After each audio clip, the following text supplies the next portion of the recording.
Olá, colegas do Suispark Campinas região, mais uma vez aqui no nosso VivaCast, tá? Diretamente dos estúdios ASAP, RGB, esse estúdio fofinho aqui, o mais fofinho daqui da nossa região, tá? Nós estamos continuando aqui com essa empreitada, o VivaCast, que é um patrocínio, uma ideia da Associação Suispark Comercial.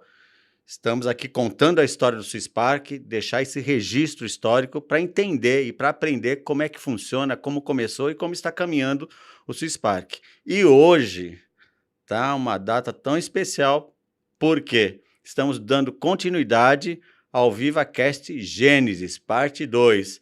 A parte 1 você pode procurar aí a publicação dele com o seu Ricardo Anverso, e hoje nós temos aqui, que foi difícil, viu? O seu Tomás, Tomás Vitelli, Isso. né? Seu Tomás Vitelli, muito Tomás obrigado. Alexandre Vitelli, né? Muito obrigado pela sua vinda aqui, sua participação, e a gente tem que ir direto ao assunto. Uma das coisas é saber quem é o seu Tomás, né? De onde ele vem, o resumo da história. Estava brincando antes ali um pouco, né? O que tinha na mamadeira, né? Vamos lá, seu Tomás, com a palavra aí para o senhor se apresentar. Nossa origem é Marília, né? Eu nasci em Marília, cresci em Marília. Eu tive uma parte da minha vida importante na agricultura e pecuária, coisa pequena, que era de família. Subsistência. Que era... Subsistência. Lá é região de café? Era uma região de café. Legal. Aí, em 1975, teve lá uma geada muito forte que acabou com todas as lavouras. Mudou o café do estado de São Paulo e norte do Paraná para o sul de Minas, porque o risco era muito alto. É uma região que nunca tinha geado antes, desde 1905, geou em 75, e depois de 75 não geou mais. Nunca mais. Eu acho que isso, no momento que isso ocorreu, foi muito triste, muito desgastante. A gente está muito ligado à terra, a esse tipo de vida. Mas, para mim, foi bom, porque a geada me tirou da roça.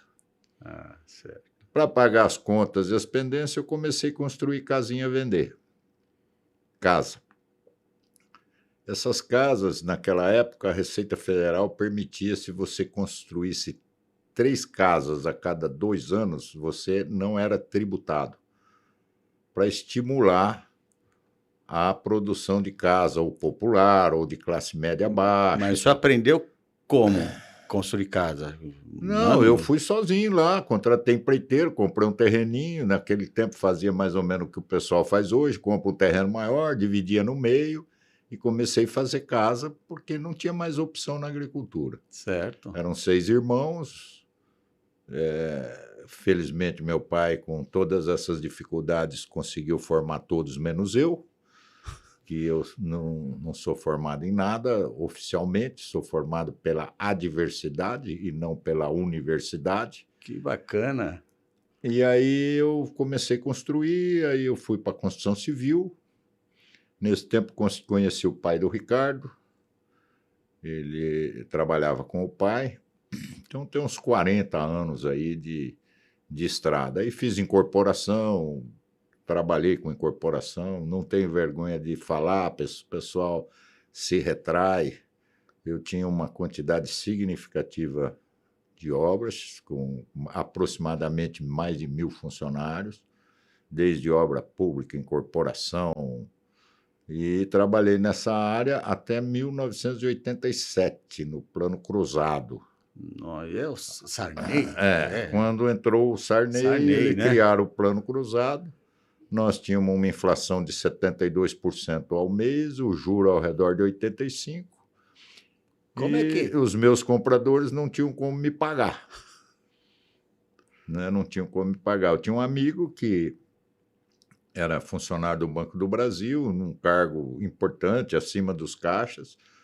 Um dia ele chegou lá e falou para mim: Tomás, não quero nada, devolvo. Apartamento quase no final. Porque você vai ter que me executar e cobrar e eu não posso perder meu emprego. Eu ganhava 3 salários, eu gastava 1/4 do meu salário. Hoje eu preciso de 3 salários mais o da minha mulher. Então foi uma loucura, foi uma catástrofe. 94% das empresas dessa época ou tiveram problemas muito sérios ou saíram do mercado. E foi uma experiência também muito boa. Por que eu estou contando isso? Você perguntou quem é o Tomás. Eu estou dizendo que eu fui talhado na adversidade. Desses 1.000 e tantos funcionários, eu tive uma ação trabalhista, então não devia ser um patrão tão ruim. Encerrei essa empresa, não tive falência, nada decretado, mas perdi o que tinha. O que tinha e o que não tinha. Chegou a pegar o tal do plano Collor, aquele bloqueio de conta, esse foi esse bom também? Veio depois, mas esse eu já estava sem dinheiro e não pegou nada. Não tinha muito. Não pegou nada, não pegou nada. Mas nessa época foi uma judiação, que era uma empresa muito organizada. Mas com isso, ela também foi positiva, porque eu não conhecia o mundo do judiciário, eu não conhecia o mundo, as pessoas, como funciona, principalmente o judiciário, o fiscal. E eu era um peão que veio lá da roça e que queria fazer. Então, ia fazer, vamos fazer, vamos fazer, vamos fazer. E fui fazer. E estava indo muito bem. Ia muito bem quando ocorreu esses fatos aí. E não foi só eu, foi o Brasil inteiro. Aí eu comecei a procurar outras atividades dentro da área. Na mesma área. Na mesma área, que eu tinha muitos projetos guardados, ver qual seria possível. E num desses projetos eu encontrei o pai do Ricardo. Fiz uma sugestão para ele, ele falou, eu vou com você. Foram. Eu falei, eu precisava de alguém que tivesse nome, porque eu não tinha nome, eu tinha uma infinidade de ações, de briga, de confusão, que na minha concepção eu não devia. A minha consciência estava tranquila, eu tinha feito o que pude. E aí fizemos em sociedade, teve resultado, e ele vinha da área de loteamento, eu vinha da área de construção. Os dois, eu e o Ricardo, temos aí mais de 40 anos nas duas áreas. Aí surgiu a possibilidade de um loteamento, fomos seguindo com o loteamento, aí ele já tinha uma certa idade, não quis sair de Marília, e eu e o Ricardo saímos fazendo essa história empresarial, porque que eu cheguei aqui. Sobre roça, eu podia contar para você da geada, do amendoim, do arroz. Né? Eu, com 14 anos, eu já sobrevivi às minhas custas. Eu comprava um bezerrinho lá, 2, 3, juntava 10, vendia e... É fruto do capitalismo, então, né? Comprava lá. Faz o dinheiro render. Comprava os boizinhos lá, não pagava pasto, que era do meu pai, não pagava sal, né? Então... E já virava. Casei aos 21 anos, vou fazer 50 anos de casado agora, em junho. E aí fomos fazendo loteamento. Aí fizemos Tatuí, fizemos São Carlos, fizemos um pedacinho em Prudente, fizemos outro em São Carlos, fizemos em São Bernardo do Campo, foi onde nasceu o nome Swiss Park. O nome Suíço, seu Ricardo contou. Fizemos em Marília. Então, vários loteamentos nós fizemos. E antes do nome Swiss Park, a gente punha o nome de santo, Santa Emília, São Joaquim, Garden Park, Central Park. E aí surgiu esse de São Bernardo, que era de uma família suíça. E aí, conversa vai, conversa bem. Fica bom Swiss Park, põe. E aí passou a ser tudo Swiss Park. Em 96, 97, por aí. Agora, seu Tomás, qual que é o segredo? Me conta para o povo. Como é que faz para escolher o local? Como que acerta? É isso aí. Eu brinco aí com minhas filhas, meu filho, que às vezes querem continuar isso. Essa atividade foi muito boa. Não que ela não seja boa hoje, só que hoje ela é muito morosa, tem muitas discussões. Então, a primeira coisa que tem que se ver é a localização. Existe uma máxima aí de economia que são 4 P's, que é ponto, preferência, produto e preço. No loteamento, são 5. Ponto, ponto, ponto, ponto e peito para fazer. Porque é complexo. Não é como ir ali, comprar um terreno, fazer uma incorporação. A história está aí para mostrar. Todas grandes incorporadoras que entraram em loteamento ou não ficaram, ou tiveram dificuldade, ou quebraram na indústria do loteamento. Loteamento, a urbanização, ela passa por uma série de cuidados. Escolher a área, esse é o primeiro mandamento que o loteador tem que ter. Nunca se apaixone pela área. Né? Então, o ponto, a localização. Eu vi o Ricardo aí, ele falou, eu vou repetir. Quando nós viemos aqui, que nós negociamos essa área, alguns colegas nossos aí, parceiros de negócio, criticaram muito pelo lado de ser do Osiel, próximo ao Osiel. E é um engano isso. A sociedade, você não consegue fazer uma urbanização boa se não houver uma sinergia de classe social. Você ter aqui no Swiss Park um reduto de milionários e lá de miseráveis, provavelmente você vai ter um conflito social. Certo. Então, ele já contou, a gente teve com padre, com pastor e tal, e foi trazendo o pessoal sério de lá aqui para dentro. Se você pegar um carro, um helicóptero e for a São Bernardo do Campo, era no meio de uma favela praticamente. Era uma região muito pobre. Aquela região pobre mudou. Hoje, o metro quadrado fora do Swiss Park São Bernardo é 80% do que está lá dentro. Então, essa mudança vai ocorrer. Então, o primeiro passo é escolher a área, a localização, tem que ter localização, tem que ter acesso e não se apaixonar por ela de cara. A segunda é, essa localização passa por ter mão de obra próxima. Certo. Nós temos que ter mão de obra próxima. A senhora que vem comprar, se você pegar o Swiss Park, botar numa carreta, levar 40 quilômetros daqui, a primeira coisa que a pessoa chega no stand é a insegurança. Não a insegurança da polícia, não a insegurança, quem vai cuidar do meu cachorro? Ela não consegue raciocinar isso, exceto algumas pessoas que já passaram, que já viveram esse tipo de experiência.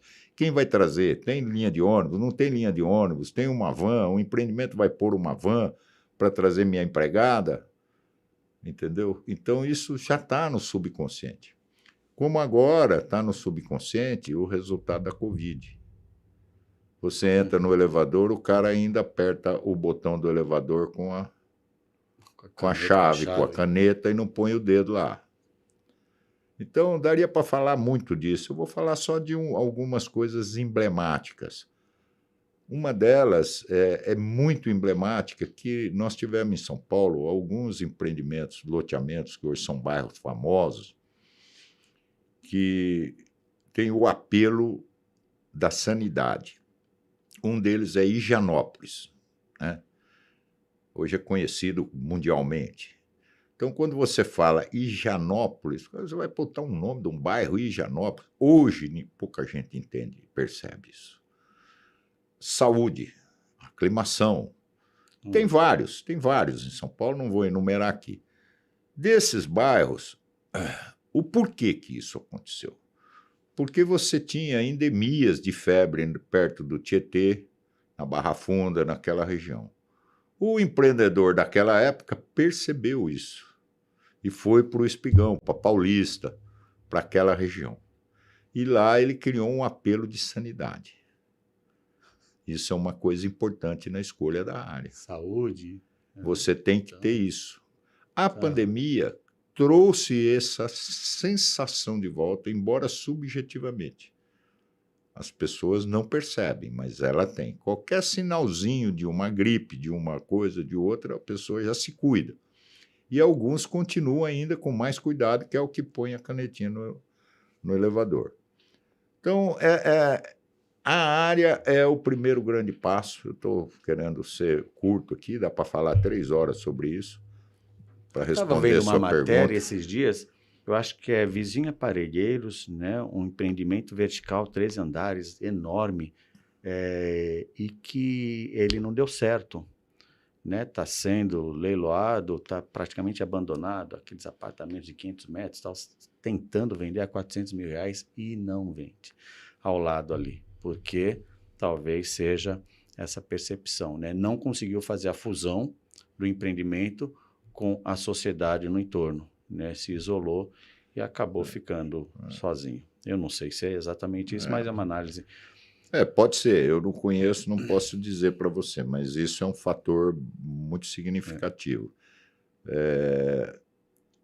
Se não houver uma sinergia de classe social e não houver um entrosamento das classes, você não vai conseguir fazer uma urbanização saudável. Então, você não precisa estar lá num lugar onde o pessoal pobre está, onde o favelado está, mas você tem que estar perto. Você tem que estar próximo. Então, o que era problema para os outros empreendedores, para nós era uma resposta pela experiência que a gente tinha vivido em outros empreendimentos, né? Então, nós fizemos, quando compramos a Fazenda Bradesco, isso aqui foi uma compra, não foi parceria, compramos aí com prazo de 10 anos para pagar, pagamos em 3. E ela está, sei lá, 20 minutos da prefeitura. Se você pegar o mapa de Campinas, você vai ver que tem tinha uma cunha vazia, assim, no mapa. O resto estava tudo ocupado, tinha uma cunha, que era o Swiss Park, e agora é a nossa expansão aí, e futuramente a outra expansão, que talvez não vai ser nem a gente que vai fazer. Tem outras pessoas interessadas. Quando o seu Ricardo esteve aqui, eu, como um bom evangélico, usei uma expressão bíblica que era assim, no início, o senhor conhece, né? Deus criou os céus e a terra era sem forma e vazia. E isso aqui, para quem é de Campinas ou para quem é de fora e viveu nesse tempo, né? A Fazenda Sete Quedas, né? Em termos, né? Fazendo o comparativo daquele tempo para hoje, era isso. Ela só tinha, né, um vazio, como o senhor cita, mas desse tempo, são 20 anos praticamente, né, do Swiss Park? O senhor deve ter as datas. 18 anos a primeira venda feita, fora o tempo de aprovação, de registro e tal. Fez 18 anos, dia 8 de abril, foi a primeira venda. Agora, então é recente. Maioridade. Isso, então estamos Entrou aí na maioridade. Maioridade, 18 anos, mudou a cidade. Então o Swiss Park hoje é um ponto de referência, né? Qualquer um, né, cidadão que transite, é ali no Swiss Park, é no relógio, enfim. E esse crescimento, essa conexão social que o senhor comenta com o Ziel, surgiu a abertura ali no Glaros, teve a abertura do Bradesco, mais recente essa outra abertura. Como que foi esse processo? A ideia começou pelo... foi o Zurich, eu acho, né? Isso. Como é que vocês fazem... Como é que é a história, o pensamento para colocar tudo isso, que hoje é um complexo, inserir nesse contexto social, em 18 anos? Não, é um feeling, não existe uma regra para isso, não existe uma metodologia. Você tem que viver aquilo, gostar, ter amor pelo que faz, e vivendo e corrigindo rotas, né? Agora, o foco principal é trazer essa sinergia, porque a gente sabe que isso é uma coisa importante. Então, o porquê o Zurich primeiro? Porque a gente não podia criar uma bobagem que às vezes os empreendedores não percebem. Se eu começo a vender à frente, eu desvalorizo o fundo. Se eu começo a vender o fundo, eu dou uma imagem de esperto, vamos dizer assim, comercialmente. Está vendendo lá para valorizar a frente. Então, a gente começou ali pelo meio para que todo mundo tivesse oportunidade e a valorização acompanhasse, né? E ela acompanhou por igual. Hoje não tem muita diferença de valorização entre o último, o primeiro ou o segundo. Tudo valorizou. Porque o nosso comprador é o nosso avalista futuro. Eu sei que existe... como é que se diz, algumas pessoas que, por não perceber, por não conhecer, às vezes têm críticas, às vezes nem tão veladas, a todo esse processo. Porém, o resultado está aí. Então, eles precisam entender que você não faz o empreendimento sem a sinergia e sem dar condições do seu parceiro que comprou o seu terreno, que acreditou em você no começo, ter um ganho razoável, um ganho que pelo menos corrija o dinheiro dele. Então, a gente começa sempre num preço menor, a gente tem uma estimativa, e depois vai crescendo esse preço. Porque aí eu estou trazendo você aqui, você comprou, você teve resultado, você teve sucesso, você ganhou dinheiro. Se você se apertar, você pode vender, que o bem vai ter valor de mercado. E, ou seja, é criar valor. Como é que você cria esse valor? Não é só preço, é qualidade, é entregar o que prometeu, né? Tem que entregar o que prometeu. E nós, hoje, já é uma praxe, mas nós já fazíamos isso há algum tempo. Nós vendemos com escritura pública, o que dá uma segurança para os dois lados. Tem alienação fiduciária? Tem, porque eu preciso me garantir que eu vou receber, senão eu não vou ter receita para pagar as obras. Mas é escritura pública, é um instrumento público. Isso, hoje, pouca gente está nesse meio, entende a importância disso. Onde eu aprendi isso? Aprendi com a Companhia City, que hoje não é mais o mesmo grupo, eu mantenho o nome, mas é outro povo que cuida lá, não sei quem é. Lá, os jardins, por exemplo, existem os jardins, as áreas são verdes lá, porque quem fez foi a Companhia City, através de instrumento público e gravado que aquilo lá tem que ser residencial. Senão lá estava cheio de prédios. Se você fizer um bom prédio hoje no Jardim Europa, você vai vender a R$50 mil o metro quadrado ou mais. Só que ninguém vai conseguir aprovar um prédio. Em alguns lugares, a prefeitura se arvora a alterar, como em São Paulo 2 vezes, no governo do Paulo Egídio, que era nomeado, e no governo do Paulo Maluf. Aí o morador que comprou unifamiliar residencial, que o pessoal tem na escritura, mas não observa, foi lá no cartório e falou, ó, eu comprei isso aqui, estão querendo mudar.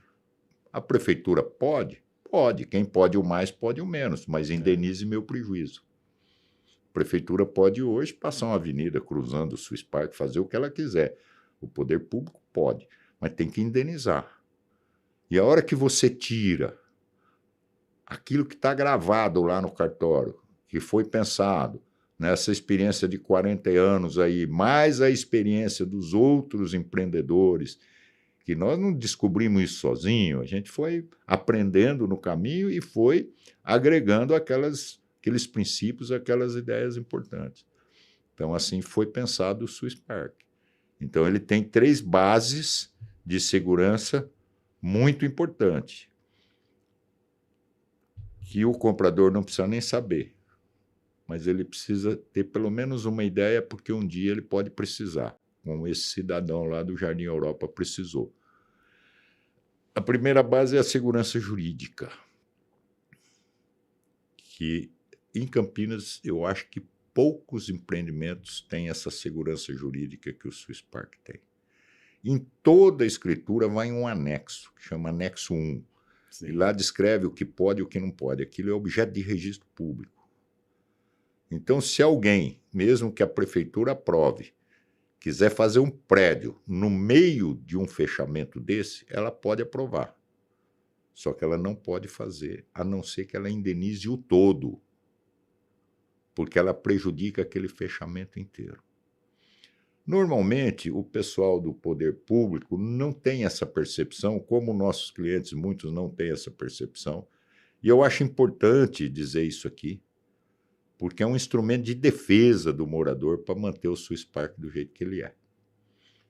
E não é só esse item. Eu citei um que é um dos mais graves, tem um exemplo que existe há mais de 70 anos, que são os jardins em São Paulo, que se mantém verde até hoje, que se mantém com aquelas casas, que foi mudando a estrutura ao longo do tempo, virou comércio, tudo bem, mas não mudou a base do projeto urbanístico original. Então, a Companhia City nos ensinou isso. O senhor me chamou a atenção aqui a questão da valorização. Eu acho que desses 18 anos, 20 atrás, ou mais, né, quando começou a se pensar né, na realização do Swiss Park, eu acho que a grande maioria dos empreendimentos parecidos, eles não tinham, agora falando da nossa área comercial, uma área destinada a comércios. né? Ou seja, lotes a gente que anda um pouco em Alphaville, a gente vê, mas talvez não tão próximo às portarias, algumas, né?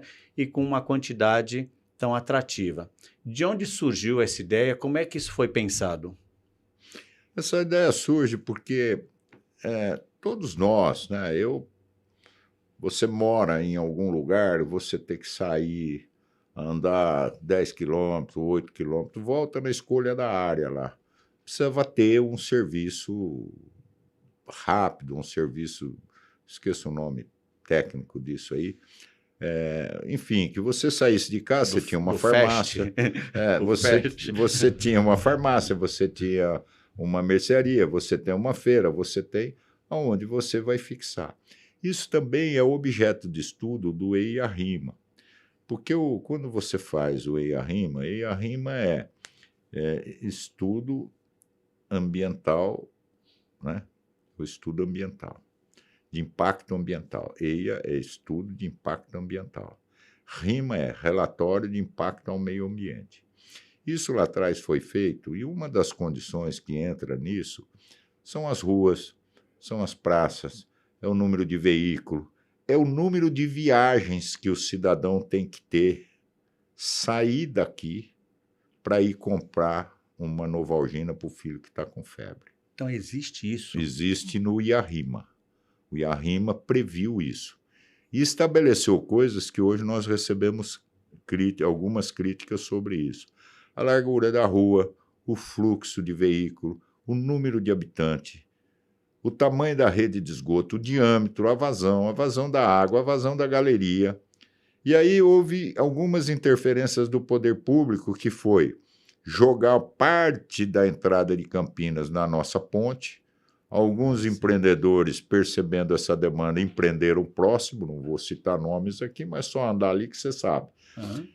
Empreenderam, e a gente está aqui para desenvolver, não é para discutir quem está se aproveitando disso ou não. E hoje nós somos criticados porque tem trânsito. Tem trânsito por quê?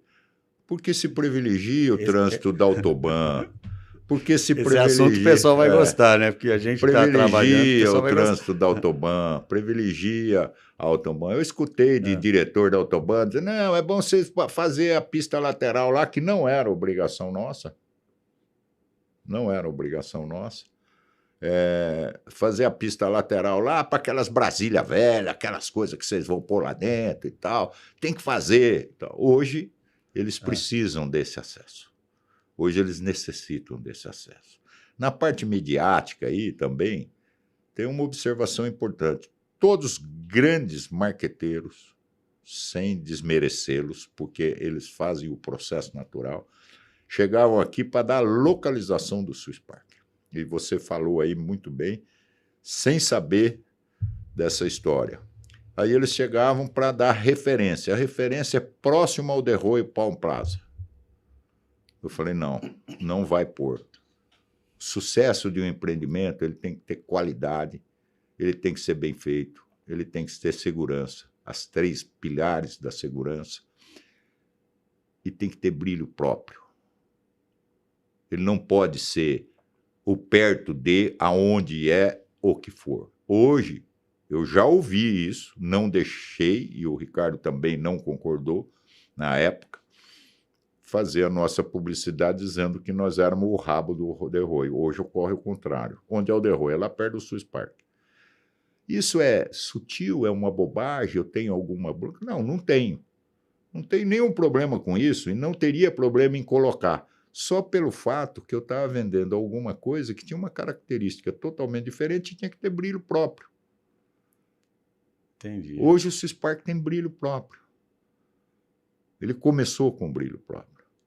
Outra coisa importante é você dimensionar. No processo de aprovação, que o Ricardo já contou parte dele, eu só vou complementar, no processo de aprovação, existia uma demanda por lotes de 1.000 metros, por lote de 700 metros. Próximo ao período de venda, não, junta 2 lotes, unifica, faz lote de 720, que é muito importante. E nós já percebíamos que, através do feeling e tal, aí fizemos uma pesquisa que confirmou. Não existia esse produto em Campinas. Você tinha um produto de 1.000 Sousas, os grandes apartamentos caros, ou você tinha o Ouro Verde. A classe média não tinha essa oferta. E esse lote de 12 por 30, ele é um lote que, historicamente, na história de todas as cidades, é um lote que ele é honesto, ele dá para você fazer alguma coisa bem feita, você cria regras de ocupação. Esse lote, ele atendia esse público com esse bolso e com essa necessidade, principalmente. Então, um dos fatores do sucesso foi acertar a área, foi acertar o produto e ajustar o preço naquele momento e ir crescendo. Essa foi a ideia. E o lote de 360 hoje é quase necessário.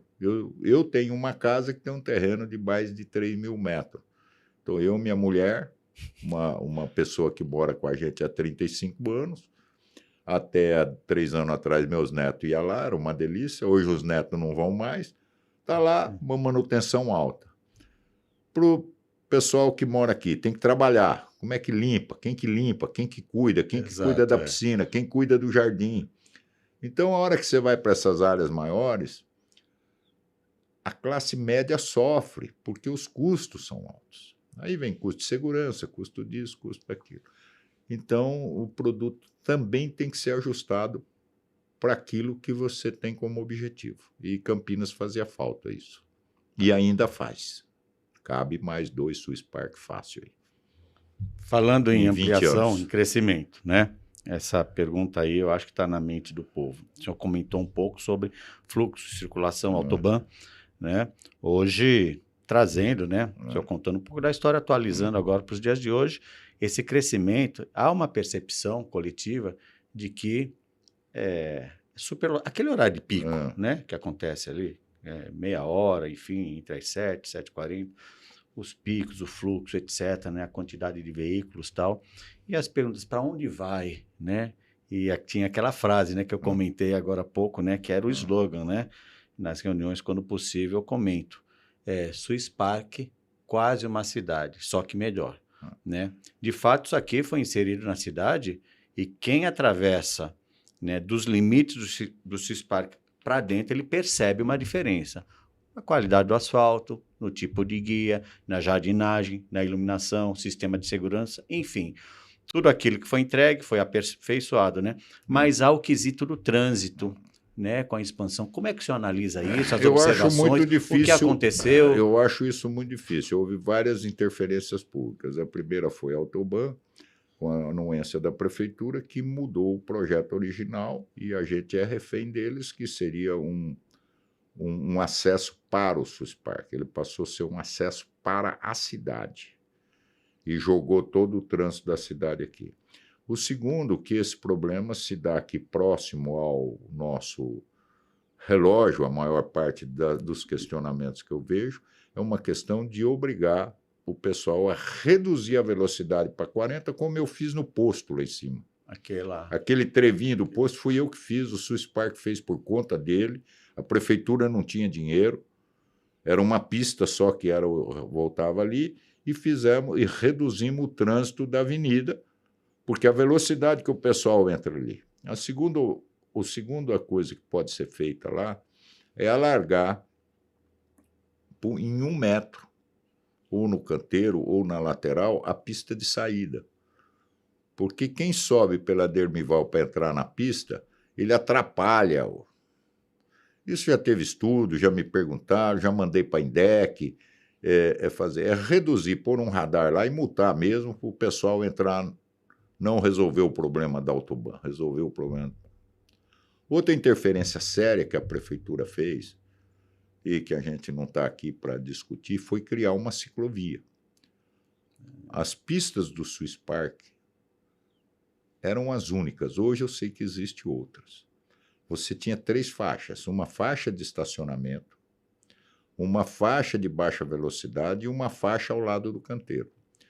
Quando criou-se uma ciclovia, nada contra a ciclovia, mas teria que ou respeitar o projeto original ou ter pensado isso no projeto original, que não foi pensado, não era uma demanda. Como não é uma demanda que eu venho aí, tem meia dúzia de pessoas andando ali e o trânsito. Então, estrangulou. Agora você tem um problema do estacionamento, você diminui o fluxo, cria congestionamento e acumula aqui na saída. Quando chega aqui, estrangula. Então, o projeto do Swiss Park prevê 32 mil pessoas aqui. O estudo feito morando. Fora os que vêm prestar serviço. São 32 moradores. Isso é um estudo de mais de 6 anos. O Bradesco começou e nós terminamos. É um estudo bem feito dos melhores técnicos. E lá já ficava essa pergunta. A coisa pública, a parte pública, vai resistir a isso? Você leva 5 minutos do fim da Dermival aqui e para onde? Você para a hora que entra na área pública. Você não para em nenhum trecho aí. Inclusive tiveram que pôr radar lá de 50, que é para o pessoal diminuir a velocidade. Então, dentro do Swiss Park não existe problema.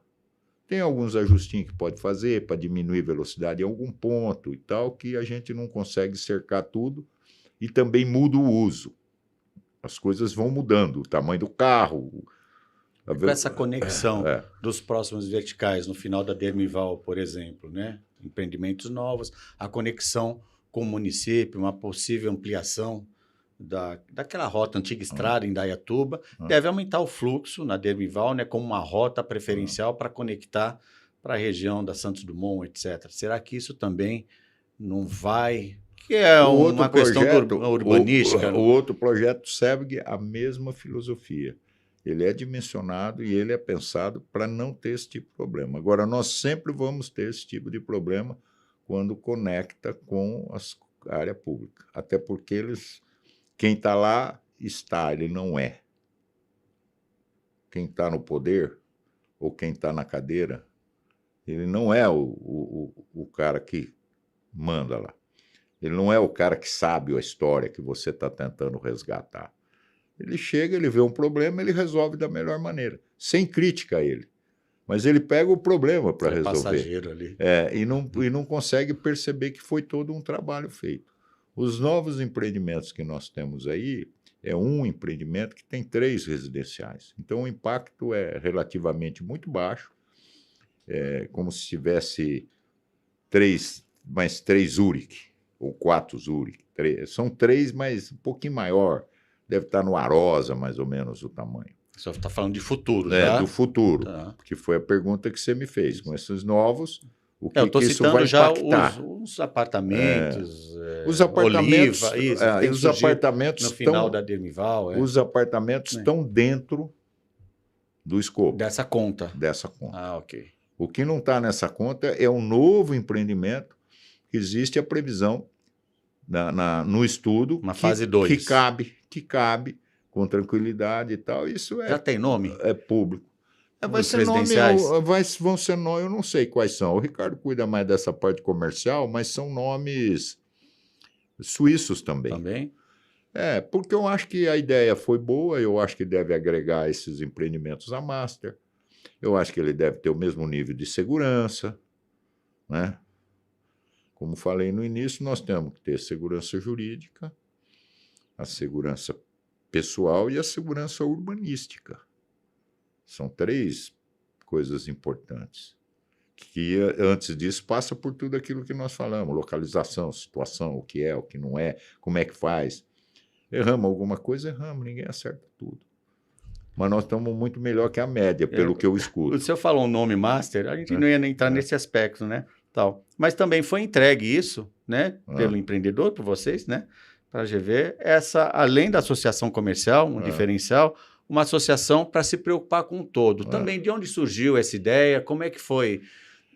Essa ideia surgiu da dificuldade e existem também várias críticas a isso aí infundadas. Por quê? Existe um princípio em custo que chama economia de escala. A ideia da Master, a ideia era ter um condomínio barato. Para ter um condomínio barato, eu não podia ter um contador para cada fechamento. Eu não podia ter um engenheiro de obra, de fiscal para cada loteamento. Eu não podia ter um comprador para cada loteamento. Então, a ideia surgiu por uma questão de custo, para baixar o custo. E, proporcionalmente, hoje, eu desafio, e eu toquei junto com o apoio dos meus 2 sócios, a Master por alguns anos. Eu desafio a fazer um confronto entre o que custa hoje e o que custou enquanto a gente administrou, sem desmerecer os administradores e sem trazer culpa. Mas a hora que você dissocia, você quebra o princípio da economia de escala. Então, cada um vai ter que ter sua obrigação. Parece que isso, no tempo, se desgastou, e eu entendo que há processo de evolução, mas vai gerar mais custo. Então, a ideia da Master foi essa, ela nasce. Como é que nós vamos vender um terreno de 360 metros que vai pagar R$3.000 de condomínio? Ou R$2.000 de condomínio? A prestação é 1.000, ele vai pagar 2? Estou exagerando os números. Sim. Mas a ideia foi enxugar esse custo. Como é que você enxuga esse custo? Criando uma economia de escala, que é possível. Então, você tem um RH para todo mundo, você tem um setor de compra para todo mundo, você tem uma segurança para todo mundo, uma estrutura de segurança para todo mundo, que é caro, segurança é caro, Sim. E é imprescindível, mas é caro, né? Uma segurança para todo, o custo disso diluído. Imagina você se tivesse 2 motos, 2 carros para cada um desses empreendimentos só na equipe de segurança. Aonde ia essa conta? Né? Então, a ideia foi enxugar o custo ao máximo possível. Naturalmente, podia ser mais flexível em alguma coisa, podia ser menos flexível em outras, mas está lá, e isso também está no registro público. Então, os gestores têm que tomar um cuidado com isso, porque ser gestor de condomínio, ser gestor de associação, eu estou falando isso aqui, já falei em assembleia, é direito privado. Porém, você responde como direito público. E no direito público é o que está estritamente escrito na lei, que no caso é o estatuto, é a convenção, Então, ele amanhã pode responder por excesso, ou por falha, ou por omissão. Enquanto tiver tudo bonitinho, não vai ter problema. Se um dia tiver alguma coisa mais séria. Segurança. Segurança, nós tínhamos uma experiência de segurança. A estrutura de segurança é a estrutura de inteligência. E para isso tem que ter pessoas. Inteligência envolve pessoas, envolve informação. Sua Spark tem. Não é ir lá botar um cara armado lá e dizer que ele vai resolver o problema. Ele não vai resolver o problema. Ele vai trazer problema, que o bandido vai vir lá para roubar a arma dele. Né? Lá tem arma. Como é a história da sinergia, essa montagem toda foi pensada, estruturada, com aquilo que a gente tinha conhecimento, que não é o melhor do mundo, mas era o possível e era aquilo que a gente conseguia. E deu resultado. Nós não temos nenhum caso sério no Swiss Park, ou quase sério, e os poucos que apareceram foram resolvidos dentro dessa estrutura. Não ficou nada para trás aí nesses 20 anos, nesses 18 de maioridade. Problema sempre vai ter, não tem como você policiar... Segurança é medalha de ouro. Não tem como você policiar o servente que rouba a maquita do patrão porque não recebeu. Mas as coisas sérias, hoje o Swiss Park é forte e não deve mudar. Não deve mudar. A terceirização é um problema. E eu estou dizendo isso porque em várias assembleias que eu participei, eu escuto se falar em terceirização. E escuto de terceiras me procurando para ser o cara que vai levar ela para pegar. Temos que formar mais pessoas dentro desta cultura, dentro do conceito da segurança que existe, para que ela continue assim. Porque amanhã o Tomás não está aqui, o Edilson não está aqui, o Celso não está aqui. Então, vamos formar pessoas. vamos trazer cursos. Eu conheço pessoas que podem fazer isso. Então, seria uma iniciativa importante a Master. Eu indico, se for necessário. Nunca me perguntaram. Como você entrou no assunto, eu estou falando. Eu tenho pessoas especializadas nisso. Eu sempre falo com os colegas, né? A associação comercial, né? Os comerciantes, enfim, né? Os associados, são a vitrine, né?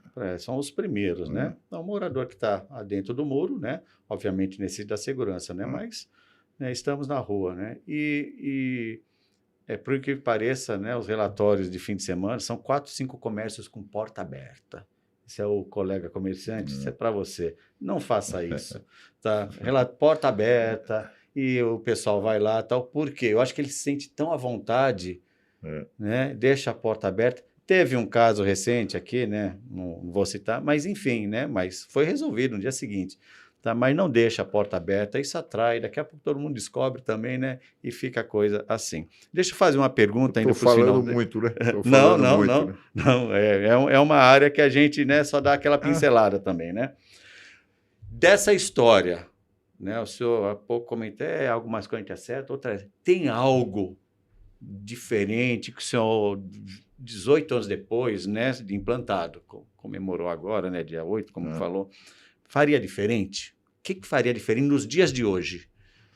Não tenho. Nós teremos que viver. Eu não vejo nada diferente. Tem alguns detalhes técnicos aí que poderiam, se a coisa pública autorizasse, detalhes de portaria, por exemplo. A portaria podia ser mais recuada, para não criar rabo na pista. Isso foi apresentado um projeto, a prefeitura não aprova. Não aprovou, porque ali tem que ser um terreno, e o terreno tem que ter frente para a rua, eu não podia. Aí tem um lado jurídico, um lado técnico e tal.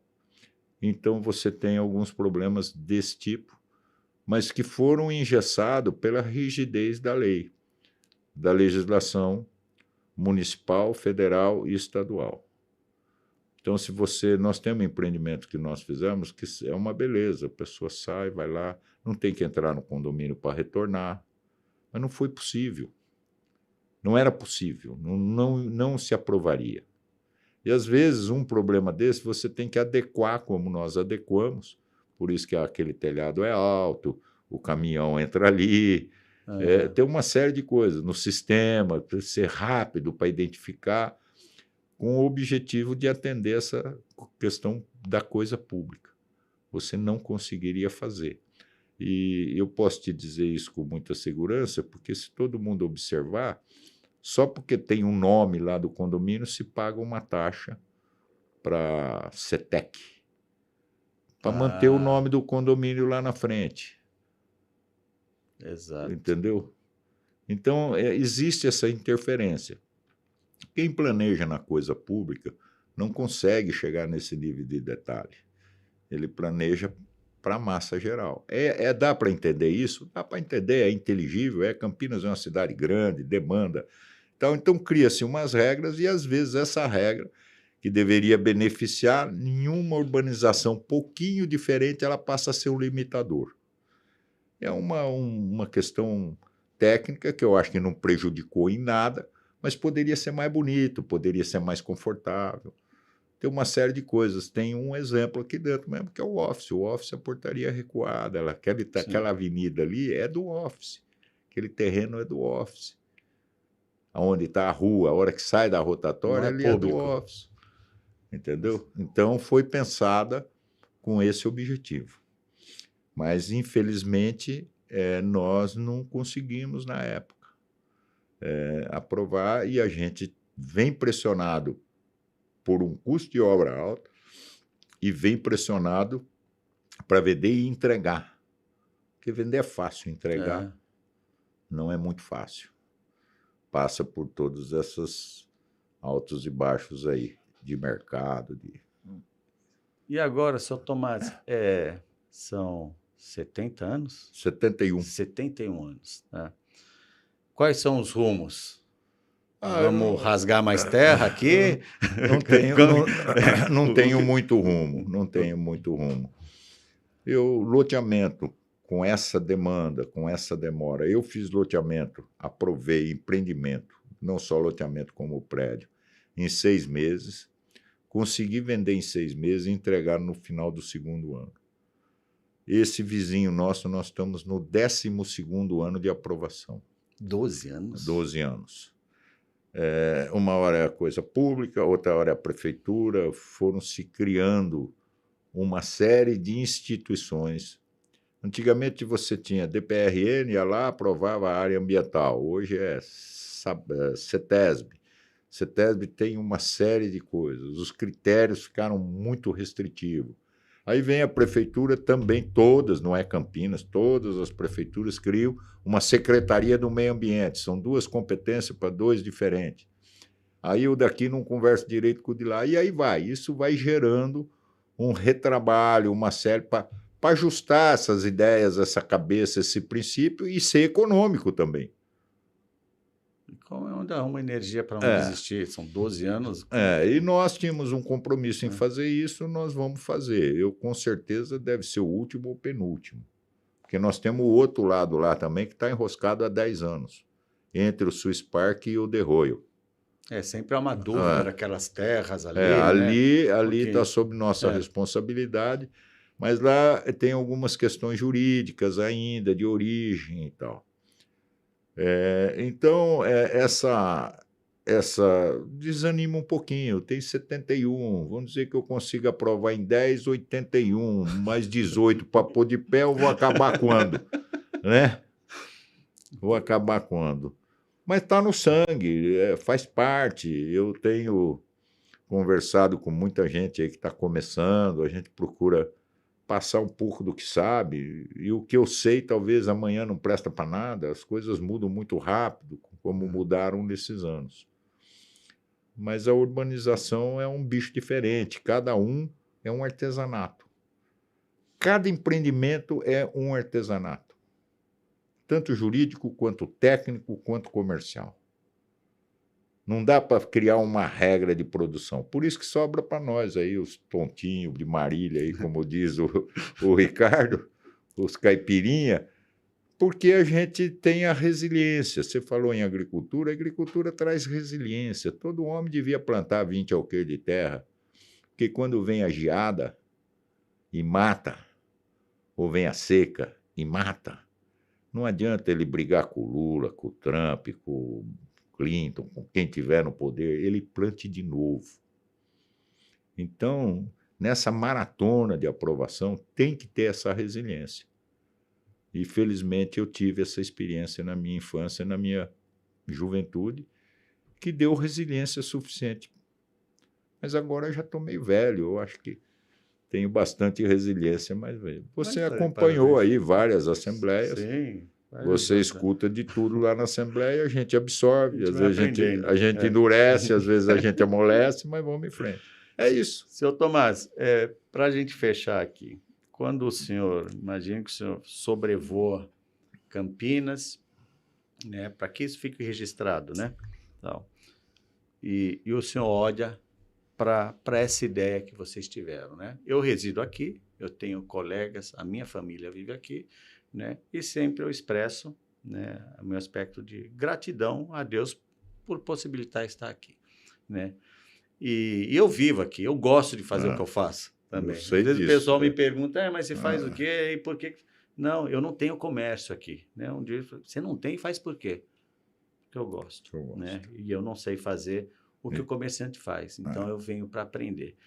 Mas observando de cima, para finalizar, o que o senhor diria, né? É uma satisfação, né? É uma satisfação você ver que aquela sua ideia, que aquele princípio, que aquela aconteceu. E seria hipócrita da minha parte de dizer que eu não tenho nenhuma, eu tenho satisfação de ter feito. Todo homem que busca uma ideia e que tem um rumo, o Sêneca dizia de que quem não tem um destino, qualquer caminho serve. Então, o homem que tem algum caminho, alguma ideia, alguma coisa e vê ela realizar, não pode se chamar de vaidade, pode se chamar de satisfação. Eu não tenho nenhuma vaidade com relação a isso, mas tenho uma imensa satisfação de ver e vejo as estatísticas aí, lá o Office, que é uma parte, sabe quantas pessoas entram no Office hoje e saem? Perto de 4.000 por dia. Né? Quando eu paro aí nas portarias, pergunto para um porteiro desse, de onde você é? Eu falo, não, eu moro ali no Osiel. Para mim é uma satisfação. Então, aquela ideia... O início, eu lembro que o senhor contou que o pessoal vinha trabalhar. O senhor foi lá na comunidade, né? Fui na comunidade. Né? Na paróquia, conversou com o padre. A Sanasa não entrava lá e eu passava de Mercedes lá dentro, conversar, nunca tive problema. Hoje eu não sei, porque faz muitos anos que eu não vou lá. Mas eu ia lá, andava. Como o Ricardo contou aí, passamos rede de galeria lá dentro, ninguém roubou um prego nosso. Por quê? Porque a gente estava propondo isso. A hora que ele tem a carteirinha dele de trabalho, mesmo que alguns chamem de subemprego, como eu já ouvi, é um emprego. Ele passa a ter dignidade, ele passa a ter um endereço, ele passa a ter nome. Essa é a função social desses empreendimentos. E não precisa ficar falando aqui, é só observar. Eu fiz para ganhar dinheiro. Eu fiz porque é o meu negócio. Fizemos, eu estou dizendo eu, Ricardo, o Roberto e mais gente que trabalhou.